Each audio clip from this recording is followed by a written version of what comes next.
So we discuss about this fogging principles and all that. What is sorry? What is the purpose of your fogging system and all? Even we discuss all these things. People responded wrong in their quiz. They were just mentioning that no, it is fogging operation is for maintaining the humidity. Humidity is going to be by default outcome of this fogging. But the fogging system in northern India, that's how it is. The fogging operation is only restricted to the areas where there is a high temperature. So we need to see, while fogging operation or something like this, we are talking about the crop production protocol. So for a fogging operation, the importance of this fogging operation in setting up of a crop production protocol is the height of your fogger. So generally your vendor or anybody whom you will assign your project, he is going to install the fogging system as per his traditional mindset. But sorry, but in hydroponic or in high-tech farming, you need to see to place your fogging system as high as you can. Because the moment you put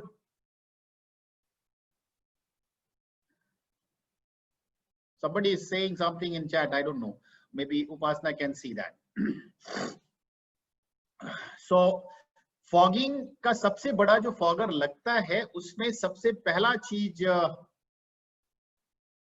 या Divya you want to speak?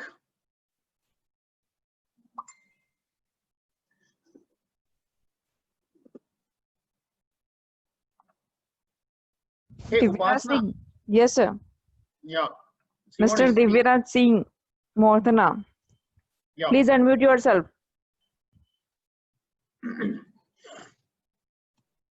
No, sir. What happened? It was by mistake. Yes, sir.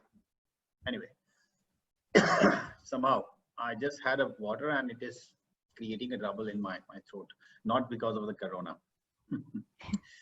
So जो fogging का सबसे बड़ा चीज आपको ध्यान रखना है कि सबसे पहला चीज आपका जो हाइट होगा, बिकॉज जितना हाई आप रखोगे उतना उस फॉगर से जो ड्रॉपलेट्स निकलती है उस ड्रॉपलेट्स को नीचे आने में उतना ही टाइम लगता है।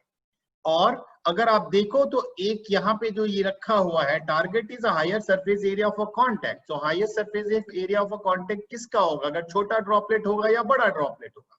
तो जो फॉगर सिस्टम आपका होना चाहिए उसमें जितना छोटे से छोटा ड्रॉपलेट आपका फॉगर सिस्टम निकालेगा उतना ही एफिशिएंट आपका फॉगिंग सिस्टम होगा। सो तो जो मैं बात कह रहा था कि सबसे ऊपर जितना रख सकते हैं उसको रखना है। क्यों? क्योंकि जो ड्रॉपलेट को ट्रेवल टाइम आपको देना है वो ज्यादा से ज्यादा देना है, जिससे कि वो ड्रॉपलेट्स जो पानी की ड्रॉपलेट्स निकलती हैं आपके फॉगर से पत्ती तक पहुंचते पहुंचते वो इवापोरेट होके कूलिंग इफेक्ट देते हुए वेपर बन के बाहर निकल जाए। So that's the one thing. Second thing जो आपका फॉगर का ऑपरेशन से बात होता है, बिकॉज जो हम सॉफ्टवेयर की बात करते हैं कैसे फॉगर को चलाना है, तो फॉगर को चलाने के लिए सबसे पहला जो पॉइंट होता है कि आपको देखना है कि भाई मेरा टेम्परेचर का रेंज क्या रख रहा हूं। अगर मेरा नेचुरली वेंटिलेटेड ग्रीन हाउस है तो मुझे फॉगर लंबे ड्यूरेशन के लिए चलाना पड़ेगा, और अगर it is fan and pad close type of structure है तो आपका टेम्परेचर डाउन करने के लिए फॉगर कम ड्यूरेशन के लिए चलाना होगा। ठीक है, तो इसका जब सेटिंग आप क्रॉप प्रोडक्शन प्रोटोकॉल के हिसाब से करेंगे तब आपका different structure is going to play a role. In naturally ventilated greenhouse, when it is a summer, dry climate आपका crop zone के आसपास होगा, and because of that आपका जो fogging operation होगा long duration के लिए होगा, as compared to fan and pad greenhouse. If we further go for a glass house, it is going to further reduce. If we go for something indoor farming, जैसे कि artificial light में करते हैं, may be वहां पे fogger की हमें जरूरत ही ना पड़े टेम्परेचर मेंटेन करने के लिए, because temperature is being controlled by the other devices, like AC लगा होता है, फैन लगा होता है, उससे कंट्रोल होता है. So as a something while designing your software, खेती कैसे करनी है, आपको इन बातों का ध्यान रखना है. अब उसके बाद क्या होता है कि आपका सबसे एक जो ऑपरेशन करने में होता है कि भाई आप लगातार अगर चला देंगे लंबे समय के लिए फॉगर का ऑपरेशन, तो आपका ड्रॉपलेट सब पत्तियों पे गिरने लगेगा और पानी भी ज्यादा हो जाएगा और मॉइस्चर भी, ह्यूमिडिटी लेवल भी ज्यादा हो जाएगा, which is not good for your crop. तो जब आप फॉगर की सेटिंग करने लगे तो आपको यह ध्यान रखना है कि भाई मेरे को 5 second, 10 second, 15 second, 20 second, 25 second या 1 मिनट के लिए चलाना है, और जब चलाने के बाद हमें कितनी देर के लिए उसको बंद करके रखना है, because it is going to be a cyclic, कि जैसे ही आपका फॉगर चलेगा आपका टेम्परेचर नीचे होगा, ह्यूमिडिटी बढ़ेगी. आपको ड्यूरेशन जो बंद करने का रखना है वो इससे सेट करना है कि कितनी जल्दी वो जो मॉइस्चर आया था, ड्रॉपलेट्स आई थी, वो वेपर बन के बाहर निकल गई, and that has given a cooling effect. तो जैसे अगर देखा जाए तो मैं एक अपना एग्जांपल बताता हूं कि जैसे पीक समर होता है, तो मेरा हो सकता है मैं 10 सेकंड के लिए चलाता हूं और 3 मिनट के लिए बंद कर देता हूं. सो ये जो चीज सेट करनी है for setting of your crop production protocol, you have to decide based on your crop performance, कि आपका क्रॉप वहां पे कैसे परफॉर्म कर रहा है उस cyclic setting of fogging system या फॉगिंग ऑपरेशन, तो उसके बेस पे आप डिसाइड करते हैं. So that depends on a season also, कि अगर आपका सीजन समर का है तो आपका डिफरेंट होगा, आपका विंटर का है तो डिफरेंट होगा, और अगर ह्यूमिडिटी बारिश का है तो आपका फॉगर चलेगा ही नहीं. ठीक है. And even it depends on a crop also, कि कितना साइकिल और कितना इंटरवल पे चलना चाहिए. कि जैसे अगर आपकी कोई वाइन क्रॉप है जो कि ऊपर तक जाती है, तो उसमें जो आपका ऑपरेशन होगा मे बी वो 10 सेकंड की जगह 2 सेकंड का, 3 सेकंड का होगा. फॉगर चलेगा और फिर बंद हो जाएगा कुछ देर के लिए, और वो धीरे धीरे करके थोड़ा नीचे आएगा, एंड देन वो इवोपरेट होके बाहर जाएगा. एंड उसके साथ साथ एक जो हमने, अगर आप हार्डवेयर में याद करें तो हमने आपको फॉगर के टाइप्स भी बताए थे. सो फॉगर के टाइप्स में जैसे हाई प्रेशर फॉगर्स होता है और नॉर्मल फॉगर्स होता है. If you are going for high pressure fogger, तो हाई प्रेशर फॉगर को थोड़ा अगर आप ज्यादा टाइम के लिए भी चलाना चाहते हैं तो चला सकते हैं. बट अगर लो प्रेशर फॉगर को ज्यादा टाइम के लिए चलाएंगे, उसकी ड्रॉपलेट भारी होती है, वो ड्रॉपलेट फटाक से आपके क्रॉप पे आएगी, which is going to give you a negative impact. और वो नेगेटिव इम्पैक्ट क्या देती हैं ये भी समझने की जरूरत है. तो उस नेगेटिव इम्पैक्ट में अगर हम देखें तो सबसे बड़ा जो नेगेटिव इम्पैक्ट होता है कि आपका अगर दोपहर है, एक आप अपने एग्जाम्पल से समझ लो ना, कि भाई धूप से आए और आपने नहा लिया, क्या होने वाला है? You are going to face up health issues. ठीक है.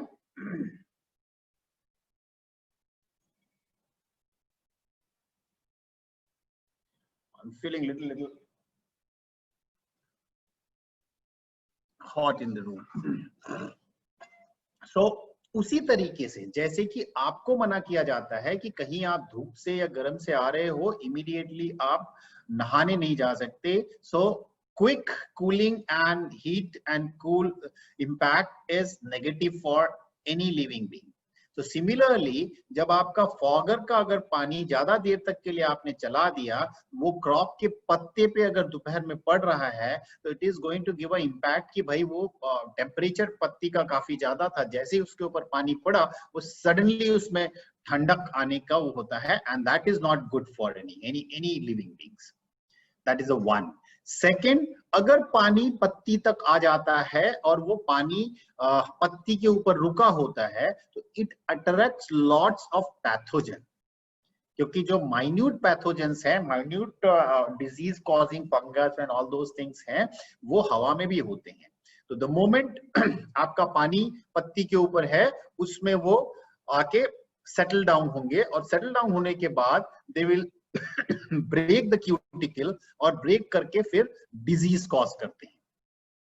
द थर्ड प्रॉब्लम, अगर आपका क्या कहते हैं पानी पत्तियों पे रुक रहा है, इज कि भाई कि समर में अगर आपका पानी कहीं पे भी है ड्रॉपलेट, तो बिकॉज ऑफ द हीट वो वेपर बनेगा, और जब वेपर बनेगा तो एक हॉट एयर पॉकेट क्रिएट करेगा, कि एक पौधे के एक ग्रीन हाउस या एक आपके ग्रोइंग जोन में छोटे छोटे हॉट एयर पॉकेट्स बनेंगे, और जब हॉट एयर पॉकेट्स बनेंगे तो hot and humid weather is really really dangerous for your crop, that invites insects and pests to both.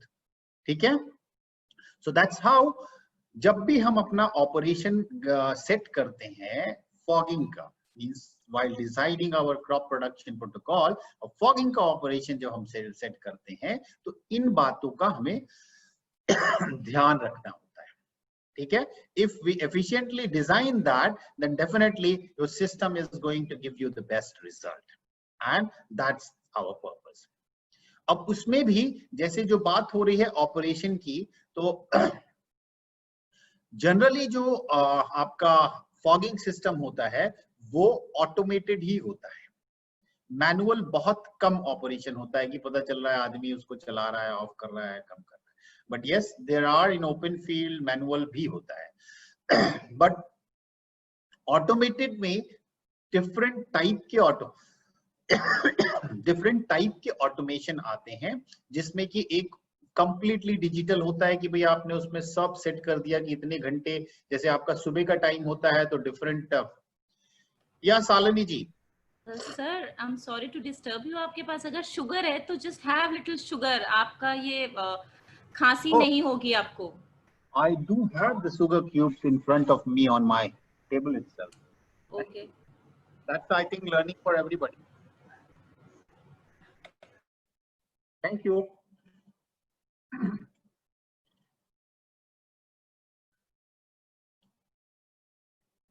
So I got the sweetness. So automation में, yes Deepak?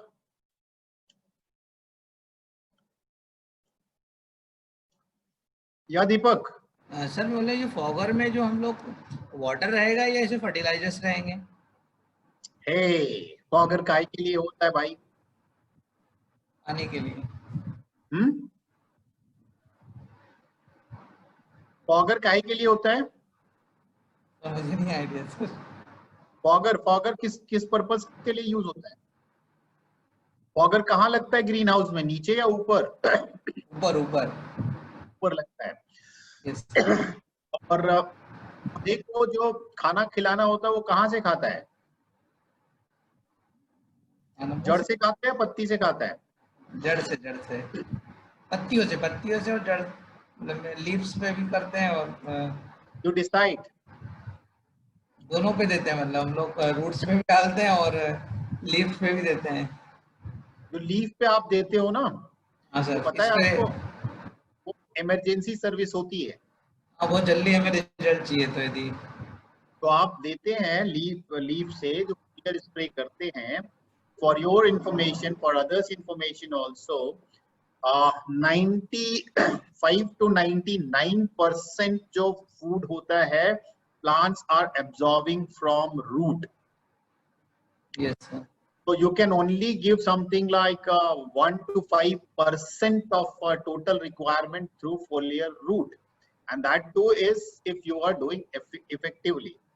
But सबसे पहला अपना purpose ये होना चाहिए कि what for this fogger is for cooling effect. Sometime जो जुगाड़, इंडियन जुगाड़ है, उस जुगाड़ में हम यूज कर लेते हैं, बट अल्टीमेटली अगर देखा जाए तो फॉगर में हम कभी भी कोई चीज मिला के नहीं अप्लाई करते हैं। सीजनेबल वेजिटेबल्स लगा रहे हैं, सीजनेबल चीजें लगा रहे हैं, तो हमें कोई सीजनेबल वेजिटेबल है जो सीजन की होती है वही हम यदि लगा रहे हैं तो हमें फॉगर्स की रिक्वायरमेंट है क्या? ना, सीजनल जब आप करेंगे तो आपको फॉगर की जरूरत नहीं पड़ेगी। हाँ, जरूरत है ही नहीं हमें, उस समय तो हमारा एनवायरनमेंट ही अच्छा है, मतलब कोई इसके ऊपर टेंशन नहीं है। दिस इज फॉर, अगर आप क्या कहते हैं कॉमर्शियल पे जा रहे हो तो ये सब चीजों की जरूरत पड़ती है। And if you are looking this as an entrepreneurial venture, then आपको फॉगिंग सिस्टम की जरूरत पड़ती है। But it is always better to know about, if you are talking about any technology और anything, it is always better to know. ठीक है। सो automation का जो पार्ट होता है जो हमें सीखने का है, क्योंकि ऑटोमेशन जो होता है, हम Deepak, it is okay, now I am just continuing my lecture, okay? Yes sir, yes sir, yes sir. So जो ऑटोमेशन का पार्ट होता है सॉरी, इसमें अपने को जो समझने की बात होती है, ऑटोमेशन जनरली जो होता है आपका बाजार में ऑलरेडी अवेलेबल होता है। जब आप फॉगिंग ऑटोमेशन सिस्टम की बात करेंगे तो there are different kind of automations are available. अपना जो रोल होता है कि मेरी रिक्वायरमेंट क्या है, उस समय उसको समझने की जरूरत है कि क्या मेरी रिक्वायरमेंट है 5 सेकंड की चलाने की, 10 सेकंड की चलाने की, या 12 सेकंड की, या 1 मिनट की, और कितने दिन भर में कितनी साइकिल चलानी है। So while deciding your fogging automation system, you have to check all these things कि क्या मेरा जो ऑटोमेशन सिस्टम है उसमें मिनिमम कितने सेकंड्स के लिए हम चला सकते हैं, और किस तरीके का या कितनी साइकिल दिन भर में चला सकते हैं। So these are the two major things you have to see before deciding your fogging automation system. So let's move for a next thing, nutrient management. So ultimately अगर हम heart of hydroponics बोलें तो वो heart जो है, या even किसी भी लिविंग थिंग के लिए अगर heart of that particular management is देखें तो it is the food, it is the nutrition. Okay, अगर आप as a grower efficiently manage कर पा रहे हैं आपका न्यूट्रिशन पार्ट, सी न्यूट्रिशन क्या है, हर एक पौधे की हर एक स्टेज पे डिफरेंट रिक्वायरमेंट होती है। बट यहाँ पे हाइड्रोपोनिक्स में या आप खेती में जब जाते हैं तो आपको जो कॉम्बिनेशन बनाना होता है केवल 13 न्यूट्रिएंट का ही बनाना होता है। सो व्हाट न्यूट्रिएंट कॉम्बिनेशन, किस स्टेज पे किस तरीके का न्यूट्रिएंट कॉम्बिनेशन देना है, और उसको हम अप्लाई कैसे कर रहे हैं। whether we are applying as something like NFT में हम continuous दे रहे हैं, या हम उसको क्या कहते हैं cyclic interval पे दे रहे हैं soilless में। So these all are the factors you need to decide while designing your nutrient management. अब इसमें सबसे बड़ा जो बेसिक चीज आपको समझना है वो ये समझना है कि जो आपके 13 न्यूट्रिएंट हैं इनका पौधे की ग्रोथ में क्या क्या रोल होता है। जब तक आप वो नहीं जानेंगे तब, और उसके साथ साथ ये भी जानना है कि पौधे को किस स्टेज पे किस न्यूट्रिएंट की कितनी जरूरत पड़ती है। अब अगला सवाल आता है कि साहब ये इंफॉर्मेशन मिलेगी कहाँ से। सो अगर आप मेरे से पूछोगे तो ये हाइड्रोपोनिक स्पेसिफिक में इंडियन कंडीशन के लिए आपको शायद ही कहीं पब्लिक प्लेटफॉर्म पे मिलेगा। बट यस, आपको जो शुरुआत करनी है, बिकॉज अगर इंफॉर्मेशन नहीं है तो आप ऐसा तो नहीं करेंगे कि आप शुरू ही नहीं करेंगे।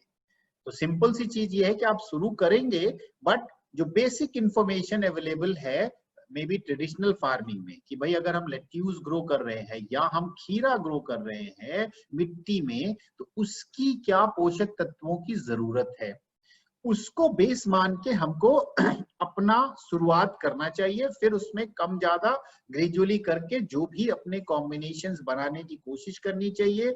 मैक्रो एंड माइक्रो एंड जो भी सेकेंडरी न्यूट्रिएंट्स हैं सबके क्वांटिटीज को उसी हिसाब से रखना चाहिए। जैसे अगर आप देखें तो जब आप नया पौधा लगा रहे हैं, ट्रांसप्लांटिंग कर रहे हैं, तो आपको ये देखना है कि भाई रूट डेवलपमेंट करने वाला कौन सा न्यूट्रिशन है। कौन सा ऐसा प्लांट न्यूट्रिएंट है जो कि जड़ के विकास के लिए काम करता है? तो उसका आंसर अगर आप गूगल से भी पूछोगे या कहीं से भी पूछोगे तो एक ही निकल के आएगा कि फास्फोरस इज अ एलिमेंट जो कि जड़ के विकास में काम करता है। दूसरा सवाल आता है कि भाई आपको क्वालिटी प्रोड्यूस करना है, तो आपके फल या आपके पत्ती के ऊपर जो चमक आती है वो कैसे आती है? तो there are two nutrients responsible for that is potassium and calcium. So इस तरीके से जब हम लोग जाएंगे वो फर्टिलाइजर मैनेजमेंट वाला लेक्चर करेंगे, उसमें I am going to discuss for each and every nutrient, role of each and every nutrient in plant growth.